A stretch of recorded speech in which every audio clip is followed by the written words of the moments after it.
Querido Pai, como é bom quando podemos estar juntos, mesmo que não geograficamente, mas em espírito, para adorarmos o Teu nome. O Senhor deixou um dia especial para nós, para que pudéssemos nos encontrar contigo. E o sábado é uma bênção na nossa vida, porque podemos, a cada sábado, independente do lugar onde estamos, estar na Tua presença.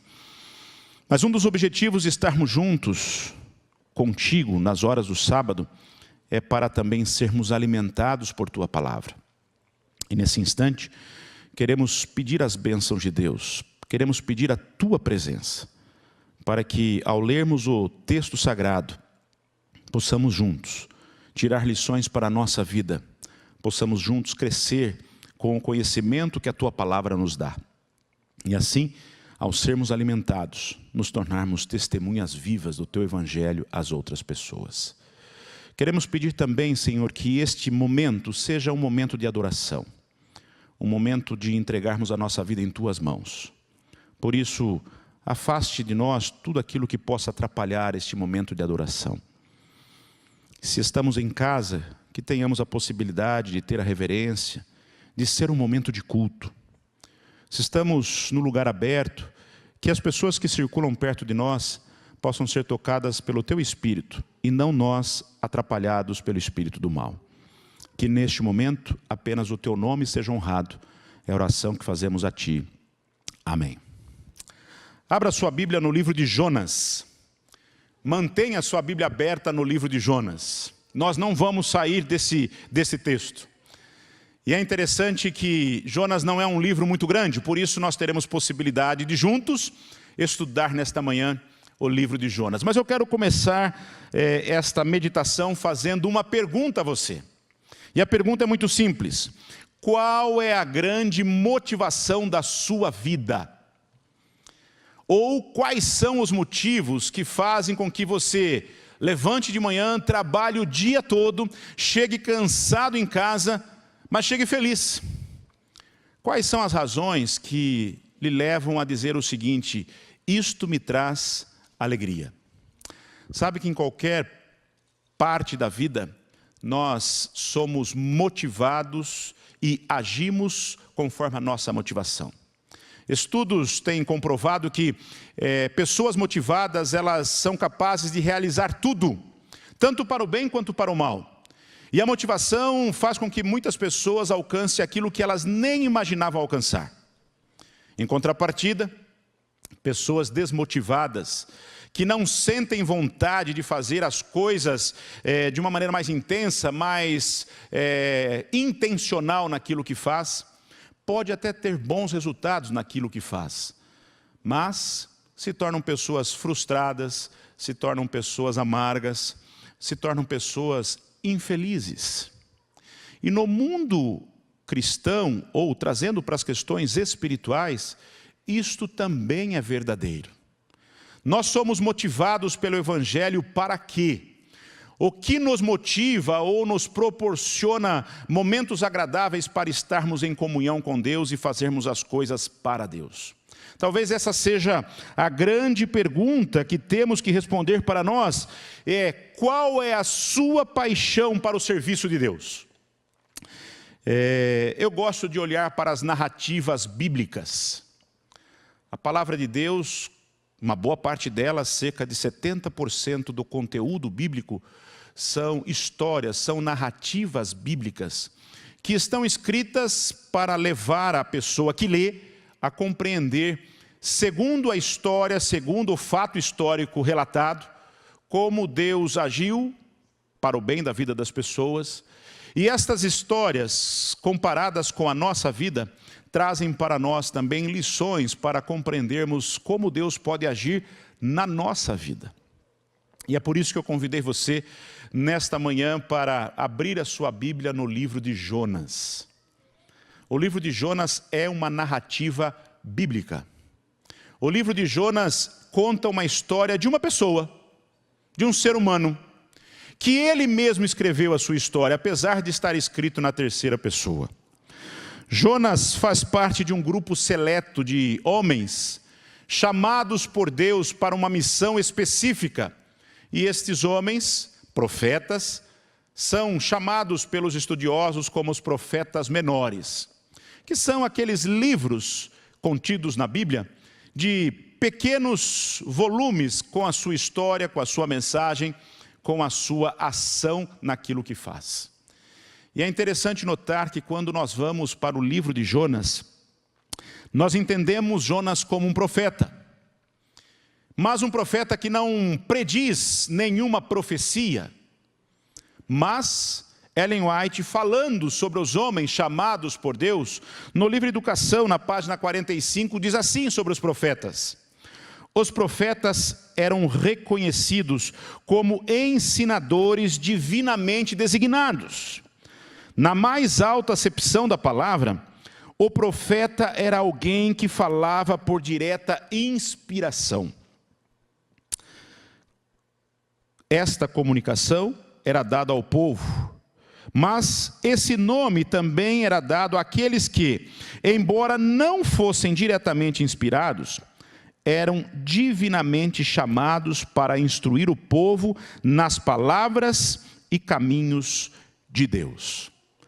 Quando nós lemos essa interpretação da palavra profeta, nós podemos entender que o profeta no Antigo Testamento, ele tinha também outras funções, além de profetizar o futuro, além de enviar mensagens de Deus para as pessoas que estavam ali.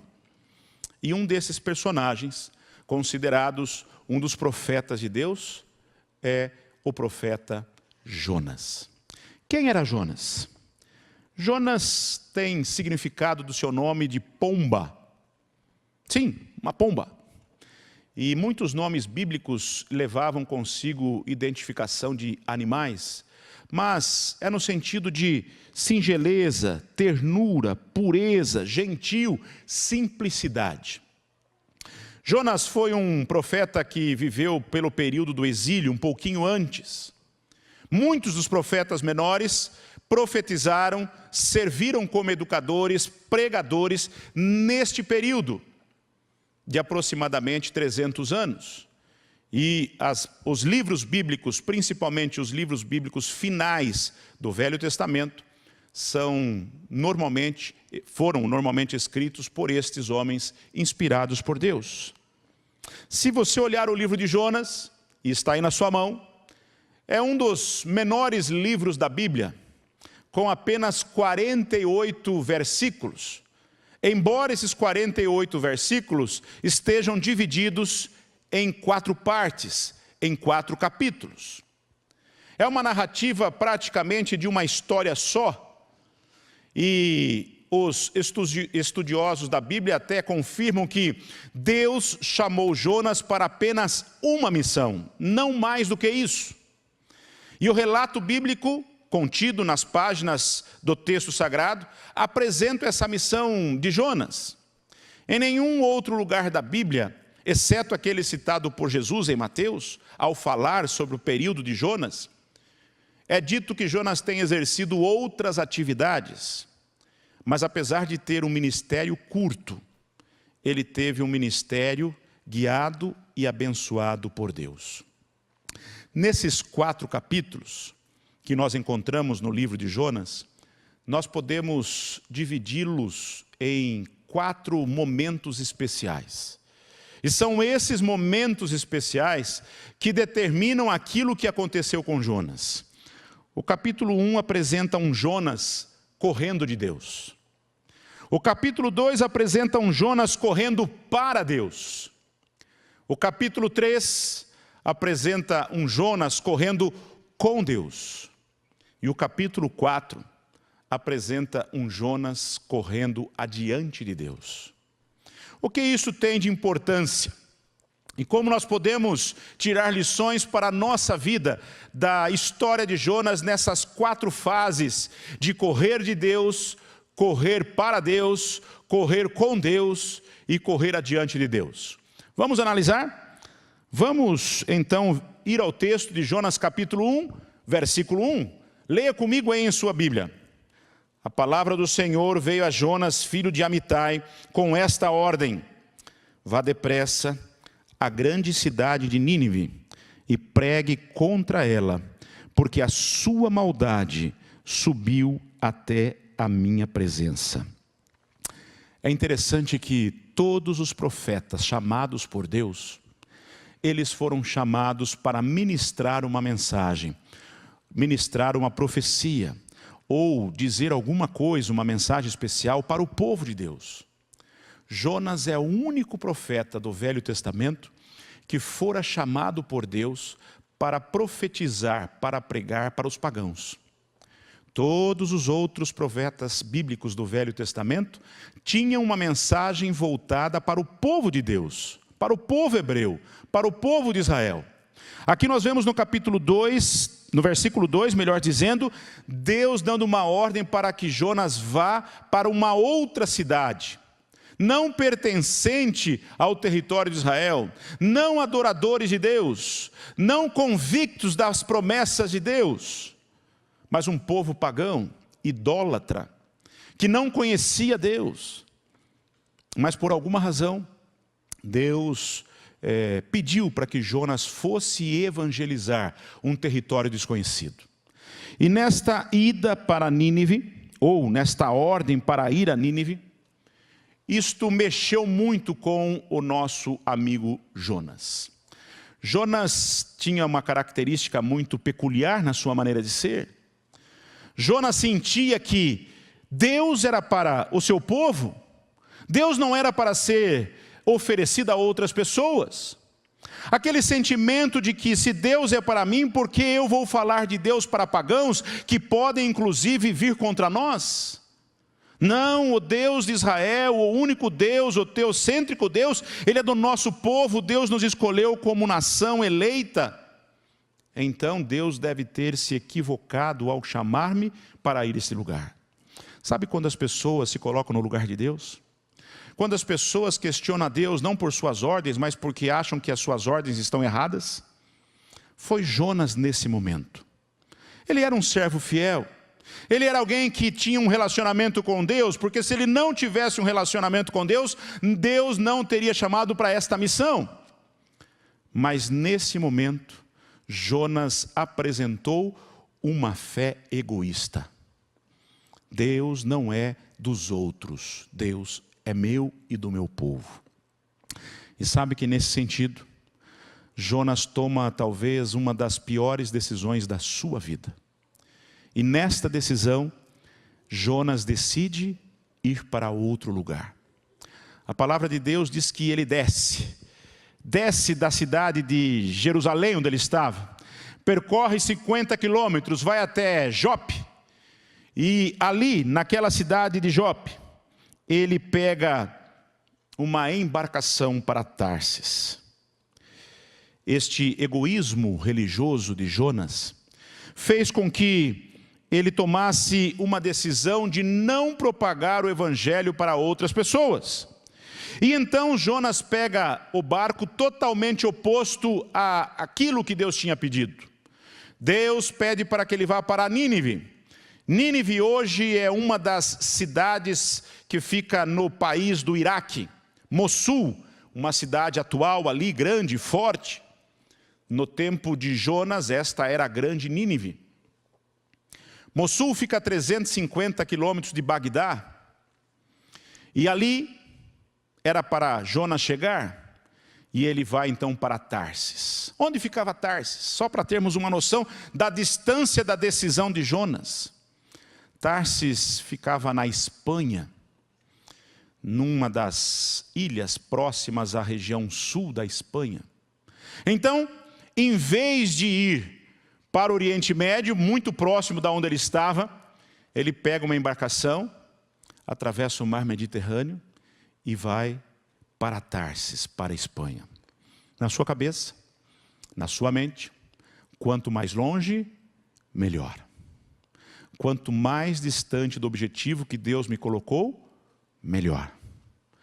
Quanto mais eu me distanciar de Deus e da minha missão, mais convicto eu estarei que eu tomei a decisão certa.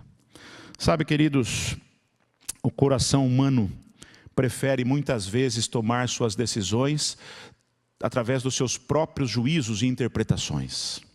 Na cabeça de Jonas, a cidade de Nínive, as pessoas que viviam ali, não eram merecedores da graça de Deus. E por não serem merecedores da graça de Deus, Jonas tomou a sua decisão deliberada de seguir contra os planos de Deus. Não, Senhor, não vou para pregar o evangelho a um povo pagão.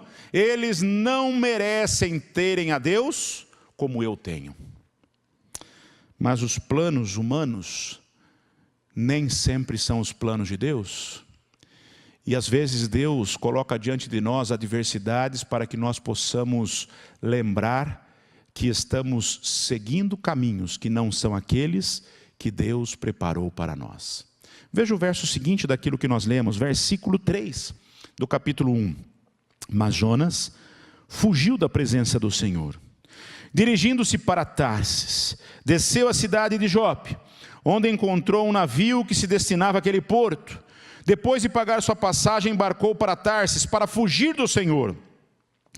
Que coisa, fugir do Senhor. O Senhor, porém, fez soprar um forte vento sobre o mar. Caiu uma tempestade tão violenta que o barco ameaçava arrebentar-se. Todos os marinheiros ficaram com medo, e cada um clamava ao seu próprio Deus. E atiraram as cargas ao mar para tornar o navio mais leve. Enquanto isso, onde estava Jonas? Jonas estava no fundo daquele grande navio, e ali dormia profundamente. A tempestade chegou de uma forma intensa. E aqui um ponto importante, meu querido irmão, minha querida irmã. As tempestades da nossa vida nem sempre são castigos de Deus. Aliás, Deus não castiga ninguém. Mas para Jonas e para aqueles marinheiros e talvez para nós na nossa vida, as tempestades de Deus devem ser encaradas como misericórdias. E neste momento, nesse contexto bíblico, a tempestade que Deus fez com que acontecesse era para salvar Jonas. Quantas vezes nós nos deparamos com problemas que nós não imaginamos, e os problemas que parecem ser insolúveis, tornam-se para nós a melhor solução da nossa vida. Foi bondade da parte de Deus buscar o seu desobediente servo, não lhe permitindo permanecer muito tempo no pecado, diz Ellen White. E ela conclui: a permanência numa vida de pecados traz insensibilidade. Deus não quis permitir que a fuga para Tarsis significasse para Jonas uma vitória sobre a sua decisão. Antes de que o barco pudesse sair da onde ele estava navegando, antes que aquele barco pudesse atracar ali no porto de Tarsis, Deus interviu para que aquele servo pudesse ter a oportunidade de se reencontrar com Deus.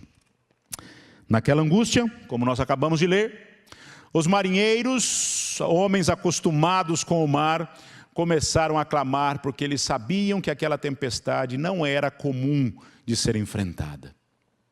Desesperados, oraram ao seu Deus, da maneira como sabiam, da fé que possuíam. Eles não conheciam o Deus de Jonas, não conheciam o Deus dos mares, não conheciam o Deus Criador, mas eles oraram da sua maneira. De repente, aquele capitão desesperado, tentando, quem sabe, tirar alguma coisa ainda do porão daquele navio, encontra um homem dormindo lá embaixo, no fundo, no mais profundo compartimento daquele navio, escondido entre as caixas, e segundo a Bíblia, dormindo profundamente. Sabe, queridos, o sono de Jonas é o resultado de um falso senso de segurança. Às vezes nós nos acomodamos com a nossa vida espiritual.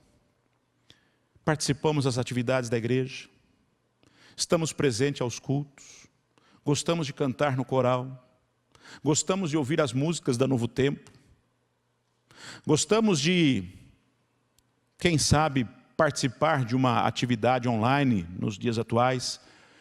de assuntos espirituais e achamos que, porque temos contato com algumas coisas que são religiosas, estamos firmes na fé. É o sono que Jonas estava tendo de um senso de segurança falso. Jonas estava se motivando simplesmente pela fuga. E sabe qual era a desculpa? Aquelas pessoas não merecem Deus. Aquelas pessoas não precisam de Deus. Quando na realidade o objetivo de Deus era salvar aquelas pessoas. Eu diria assim, que vergonha para um servo de Deus, para um filho de Deus, para um representante de Deus, ser acordado por um pagão, um capitão que estava ali cuidando daquele navio, ser chacoalhado, tirado daquele sono profundo e dizer assim: por que você não ora ao seu Deus? Não está vendo que nós estamos morrendo aqui? Aquele que deveria ser o primeiro a estar em oração, se transforma agora num motivo de dizer: escuta, o que está acontecendo que você não está clamando ao seu Deus? Eu creio que Jonas orou a Deus. Mas interessante que parece que Deus não ouviu a oração de Jonas naquele momento. E isso nós vemos nos versículos mais abaixo. Sabe por quê? Porque Jonas não estava conectado com Deus. Às vezes nós lembramos de Deus nos momentos mais complicados da nossa vida. Aqueles momentos que estamos numa verdadeira tempestade, como Jonas. E queremos que na tempestade Deus resolva os nossos problemas. Deus tinha uma outra lição a dar para Jonas. E leia comigo o versículo 8 do capítulo 1. Por isso aqueles homens marinheiros que estavam ali, que lançaram sortes sobre todos para ver quem era o culpado diante daquela grande tempestade, Deus utilizou aquele momento de crença por parte daqueles homens para que a sorte caísse sobre Jonas. E quando Jonas foi indagado do porquê, Jonas respondeu que ele era um mensageiro de Deus fugitivo. E os versículos de 8 em diante diz assim que aqueles homens ficaram enfurecidos e atemorizados. Não pela tempestade, não por aquilo que estava acontecendo. Aqueles homens ficaram atemorizados, porque como podia um mensageiro de Deus, incumbido de uma mensagem, fugir daquilo que Deus havia lhe comissionado a fazer? Como um mensageiro de Deus se escondia do próprio Deus, sendo que ele, Jonas, havia dito que o seu Deus era o Deus criador dos céus e da terra? Novamente, homens que não acreditavam em Deus, mostraram para Jonas que ele estava no caminho errado. Os homens clamaram a Deus para que não os culpasse pelo sangue de Jonas. Nós vemos no versículo 6, 7, 8. Tinham eles mais interesse por uma vida que poderia se perder ao ser jogada ali naquele mar para salvá-los daquela situação, do que Jonas preocupado com a vida dos ninivitas que estavam a se perder. É interessante que Deus utiliza momentos difíceis para transformá-los em bênçãos. Ao lermos a história seguinte, já indo para o final do capítulo 1, nós vamos ver que aqueles homens se converteram. O capitão se converteu. Os marinheiros se converteram. A palavra de Deus diz que eles tomaram uma decisão de conhecer o Deus verdadeiro, de estarem diante da presença de Deus e oferecer sacrifícios a esse Deus. Porque ali, naquela circunstância, quando jogaram Jonas, a tempestade se acalmou. E eles puderam perceber que o Deus de Jonas era um Deus verdadeiro. Sabe, queridos, Deus utiliza de maneiras adversas para chamar a atenção dos seus servos. Deus queria salvar aqueles marinheiros, mas também queria salvar a Jonas. Deus queria salvar aqueles homens, e Ele procurou fazer de tal forma que eles pudessem ser alcançados pelo seu amor, pela sua misericórdia. Mas Deus não queria que Jonas se perdesse. E a partir do momento que Jonas foi lançado ao mar, Deus mandou um grande peixe para que pudesse salvar a Jonas. Poderíamos, quem sabe, aqui passar horas discutindo se o grande peixe era uma baleia, se era um ser marinho, se era isso, se era aquilo. Eu apenas prefiro acreditar no milagre. A Bíblia diz que era um grande peixe. Para mim, basta. Não quero perder o centro da mensagem, que não é para discutir baleia, tubarão, peixe, grande peixe, animal marinho. A mensagem é para dizer que Deus salva mesmo no meio de uma tormenta. Que Deus salva mesmo no meio de uma tempestade. E Deus criou um meio para que aquela pessoa, seu filho, seu servo, pudesse ser salvo. E aquele grande peixe levou Jonas para as profundezas do mar. E lá, no lugar mais fundo que pode existir na face da terra, nós encontramos o momento em que Jonas corre para Deus. No primeiro momento, Jonas corre de Deus. No capítulo 2, Jonas corre para Deus. E é interessante, se você olhar o capítulo 2, de apenas 10 versos, é apresentado ali uma linda oração. Todo o capítulo 2 é uma oração. É a oração que Jonas faz para Deus, para mostrar o seu arrependimento, para mostrar que ele entendia aquilo que Deus queria fazer da sua vida, para renovar seus votos com Deus, para colocar a sua vida nas mãos de Deus. E a despeito de fugir daquilo que Deus havia preparado para ele, Jonas, sabia que o único lugar que ele estaria seguro, mesmo que estivesse lá nas profundezas do mar, não era estar dentro de um grande peixe, não era estar no porão de um navio, não era estar em Tarsis, em Jope, em qualquer outra cidade. Ele só estaria seguro se ele estivesse andando com Deus. E foi nesse sentido que ele faz essa oração de agradecimento. E no final desta oração do capítulo 2, nós vemos Jonas dizendo assim, no versículo 9: mas eu, com um cântico de gratidão, oferecerei sacrifícios a ti. O que eu prometi cumprirei totalmente, porque a salvação vem de ti. Nessas palavras nós podemos encontrar um Jonas diferente. Lógico que todo aquele contexto mexeu com Jonas. Todo aquele contexto fez Jonas pensar naquilo que estava acontecendo. E Deus estava lhe dando uma segunda oportunidade. E sabe por que Deus estava lhe dando uma segunda oportunidade? Porque Deus sempre dá uma segunda oportunidade a seus filhos. Deus sempre dá uma segunda chance a seus filhos. Nitidamente nós vemos aqui um filho de Deus rebelde, contrário às vontades de Deus. Seus pensamentos no seu pensar eram melhores do que os de Deus. Mas lá no fundo do mar, dentro do ventre de um grande peixe, Jonas percebe que ele não era ninguém, não era nada. Ele estava totalmente nas mãos de Deus. E sabe qual é a missão de Jonas?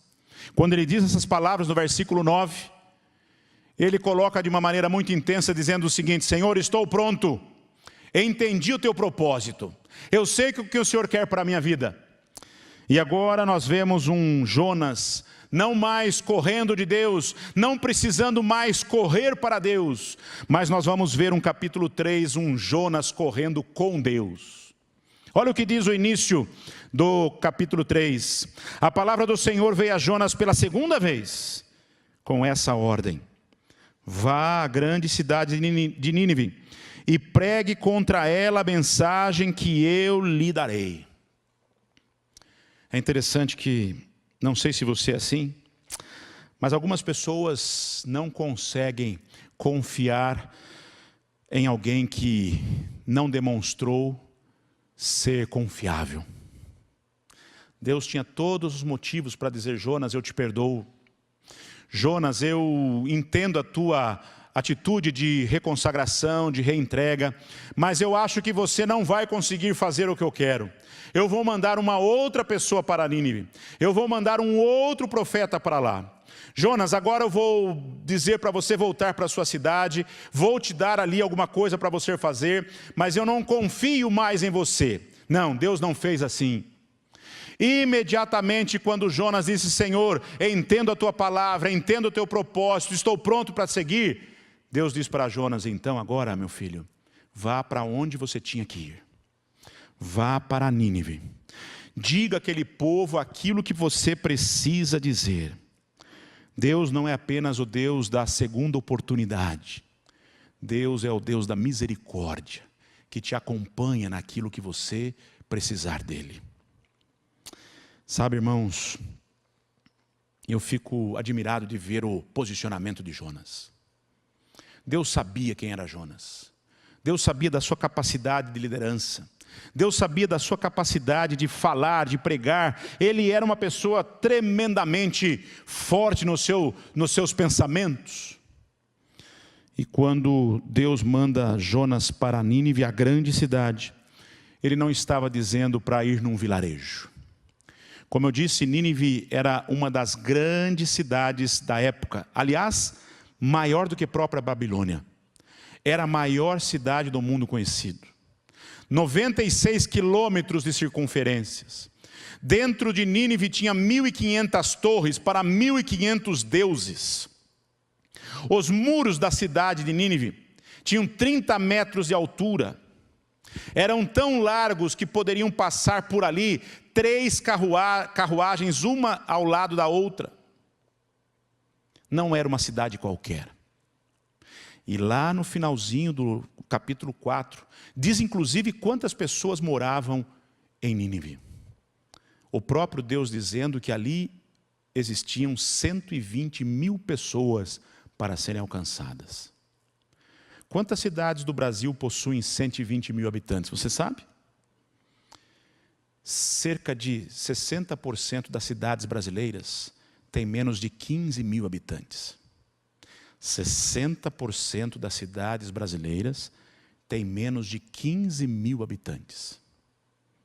Apenas cerca de 7% das cidades brasileiras têm mais de 120 mil habitantes. Este era o tamanho de Nínive. Este era o desafio de Jonas. E a palavra de Deus diz que Jonas foi, destemidamente, pregou durante 3 dias. E ele começou a andar na cidade, de um lado para o outro, de ruas e ruas. E ele tinha uma mensagem curta. E a mensagem curta poderia ser resumida em apenas algumas palavras. A mensagem de Jonas está retratada no versículo 4 do capítulo 3. Ainda 40 dias e Nínive será destruída. Não tinha nenhum apelo. Não tinha nenhuma mensagem emocional, motivacional. Até porque Jonas não era desses. Dá a entender que Jonas era daquele de fala curta e grossa. Mas ele foi. Deus mandou ele ir. E ele começou a pregar, ainda 40 dias, e Nínive será destruída. Durante 3 dias, manhã, tarde até entardecer, Jonas andou naquelas ruas de Nínive. Jonas pregou de uma forma intensa apenas essas 5 palavras, porque no original hebraico só são 5 palavras essa mensagem, ainda 40 dias e Nínive será destruída. Talvez se nós saíssemos aqui no Capão Redondo, ou na cidade onde você está, e se nós pregássemos assim, olha, daqui 40 dias São Paulo será destruída, talvez as pessoas iriam pensar que estivéssemos loucos. Mas é interessante que quando Jonas pregou, as pessoas ouviram. Quando Jonas pregou, as pessoas sentiram que ali estava uma mensagem de oportunidade. E a palavra de Deus diz que todos se converteram. Não esperaram ninguém dizer o que eles deviam fazer. Cingiram-se de sacos, colocaram cinza sobre suas cabeças, desde o menor ao maior, o mais jovem ao mais velho, desde o rei até o escravo, todos os 120 mil habitantes daquela cidade se converteram ao apelo de Jonas. Seria Jonas um grande profeta? Seria Jonas um grande mensageiro? Não. Jonas era apenas um instrumento imperfeito. Quem converteu aquelas pessoas foi o Espírito Santo. E aqui temos uma grande lição para nós. Nós apenas devemos estar dispostos a fazer a vontade de Deus. Deus precisou apenas de 5 palavras, ditas por um servo infiel e pecador, para que uma cidade inteira se convertesse. Deus não precisava de Jonas. Deus não precisava de ninguém. Mas Deus queria salvar a Jonas, a cidade de Nínive e os marinheiros do barco. Jonas pregou, as pessoas se converteram, todos estavam agora prontos para seguir a Deus, ofereceram sacrifícios a Deus, mudaram sua vida. E se o livro de Jonas parasse no capítulo 3, quem sabe nós teríamos um texto bíblico de grande final. Quando um pregador fala 5 palavras e 120 mil pessoas se convertem. Mas o livro de Jonas não termina no capítulo 3. E não termina propositadamente, porque no capítulo 3 Deus consegue salvar as pessoas, mas ainda faltava salvar a Jonas. E sabe o que acontece? Olha o que diz no início do capítulo 4. Quando Jonas começa a correr adiante de Deus. Lembra das 4 corridas? Fugindo e correndo de Deus, correndo para Deus, correndo com Deus. E no capítulo 4, quando Jonas quer passar à frente de Deus, ou corre adiante de Deus. Nós vamos ver no início do capítulo 4, versículo 1, qual foi o estado de espírito depois que Jonas terminou a sua mensagem. Olha o que diz ali: Jonas, porém, ficou profundamente descontente com isso, e enfureceu-se, e ele orou ao Senhor: Senhor, não foi isso que eu disse quando ainda estava lá na minha casa? Foi por isso que me apressei em fugir para Tarsis. Eu sabia que tu és um Deus misericordioso e compassivo, muito paciente, cheio de amor, e que prometesses castigar, mas depois te arrependestes. Agora, Senhor, tira a minha vida, eu imploro, porque para mim é melhor morrer do que viver. Consegue imaginar um profeta de Deus dizendo isso? Você consegue imaginar um homem de Deus que foi ali pregar o evangelho, que pregou para uma multidão e 120 mil pessoas se converteram? É o maior relato bíblico de uma conversão. Nenhum outro pregador em nome de Deus fez tanto como Jonas numa única pregação. E ao terminar, em vez de ficar alegre, qual é o sentimento de Jonas? Senhor, eu sabia que o Senhor ia perdoar as pessoas. Foi por isso que eu fugi. Senhor, me mate, porque é melhor eu morrer. Ainda bem que Deus é Deus, não é verdade? Talvez no nosso sentimento humano, e se tivéssemos poder para isso, talvez nós diríamos assim para Jonas: pois é bom que você morra mesmo. Ainda bem que nós não somos Deus. Qual foi a mensagem de Deus? Deus é fabuloso. Olha o que ele diz no versículo seguinte. E o Senhor Deus lhe respondeu, versículo 4: você tem alguma razão para essa fúria? Deus não agiu de uma maneira abrupta, mas pelo menos assim: você tem alguma razão para isso? E Deus então permite que Jonas se afaste sozinho, e Jonas sai da presença de Deus, vai longe da cidade. Ali fora da cidade, Jonas então constrói ali uma barraca. Deus coloca uma plantinha, uma boboreira para germinar, traz sombra para Jonas. No dia seguinte, aquela boboreira morre inesperadamente, e novamente a fúria de Jonas aparece. E olha o que Jonas coloca no versículo 8. Ao nascer o sol, Deus trouxe um vento oriental muito quente, e o sol bateu na cabeça de Jonas, ao ponto de que ele quase desmaiou. Com isso ele desejou morrer e disse para Deus: para mim seria melhor morrer do que viver. Que coração duro, né, irmãos? Que coração duro. Sabe qual foi a resposta de Deus para Jonas naquela situação? Jonas diz assim, versículo 9: você tem alguma razão para estar tão furioso por causa de uma planta? Sim, Senhor. E Jonas novamente responde, sim, Senhor.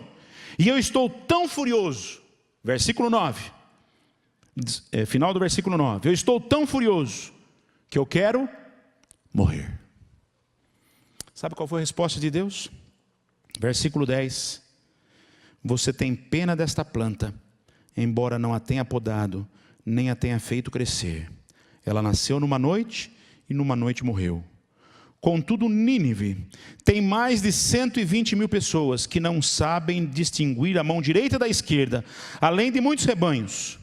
Não deveria eu ter pena desta grande cidade?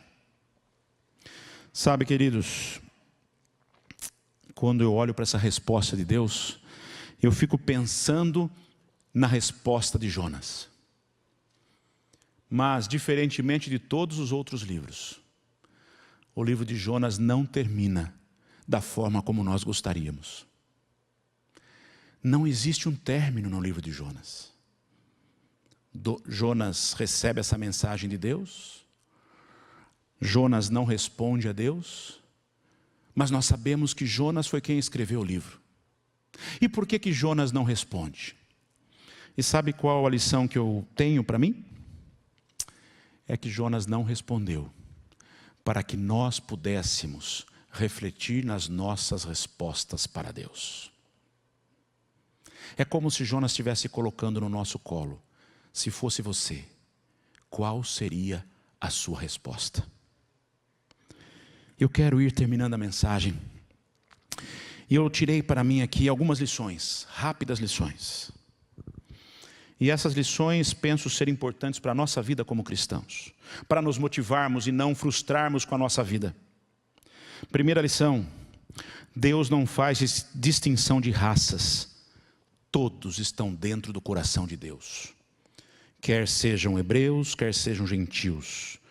Todos aqueles que aceitarem a Deus estão aptos para receber o seu amor. Deus é contra o exclusivismo religioso. Deus nos chamou para repovoar o céu e não para impedir de pessoas terem acesso ao trono de Deus. A nossa missão é pregar para o mundo. Deus age no coletivo, mas também no individual. Deus se preocupou com uma grande cidade, mas não se esqueceu do seu servo Jonas. Ele quer salvar o mundo, mas começa comigo e com você. E se eu e você somos importantes para Deus, é porque temos chances de individualmente estarmos em paz com o nosso Deus. Quinto ponto: Deus moverá o mundo para salvar quem Ele ama. Deus queria salvar a Nínive, mas buscou Jonas no fundo de um navio. Criou uma tempestade para acordar a Jonas. Mandou Jonas para um peixe para poder resgatar a Jonas. Deus deu tempo para que Jonas pensasse e se arrependesse. E se Deus moveu o mundo para salvar Jonas, Ele moverá o mundo para me salvar também. Deus é mais paciente do que nós podemos imaginar. Se Ele lutou por Jonas tanto assim, é sinal que eu também posso ter a chance de receber as dádivas que Jonas teve, porque Ele é paciente comigo também. Deus escreve cada história de um jeito diferente. O livro de Jonas não termina contando o desfecho final. Isso me mostra que Deus permite que eu escreva a minha própria história. E Deus ainda permite que eu escreva a minha história sem Ele, que seria a minha tragédia. Mas Ele permite. Mas Ele também permite que eu escreva a minha história junto com Ele. E isso faz toda a diferença. A maioria de nós precisamos reescrever a nossa história. Deus não busca heróis para o seu reino. Deus busca pessoas frágeis, sinceras, questionadoras, mas que têm um coração aberto para entender o poder do Evangelho. E por último, e isso serve para mim e para você, Deus usa pessoas imperfeitas para serem seus mensageiros na terra. Deus não esperou a perfeição de Jonas para usá-lo como missionário. A oportunidade de trabalhar para Deus, mesmo sendo ainda imperfeito, é o modo como Deus usa para nos aperfeiçoar e nos moldar para o seu serviço. Somos usados por Deus da maneira como nós estamos. E sabe por que Deus faz isso? Porque quando nós imperfeitamente nos colocamos nas mãos de Deus, além de sermos uma bênção para os outros, somos uma bênção, recebemos a bênção de Deus para nós. É na imperfeição do serviço para Deus que Deus molda o nosso caráter. Não espere ser perfeito. Deus sempre utilizou de pessoas imperfeitas. As pessoas que querem ser perfeitas diante de Deus para depois servi-lo, normalmente são pessoas frustradas no cristianismo. Deus quer pessoas que tenham missão, que tenham paixão, mesmo diante da sua imperfeição. Jonas foi o primeiro missionário a ser enviado ao estrangeiro.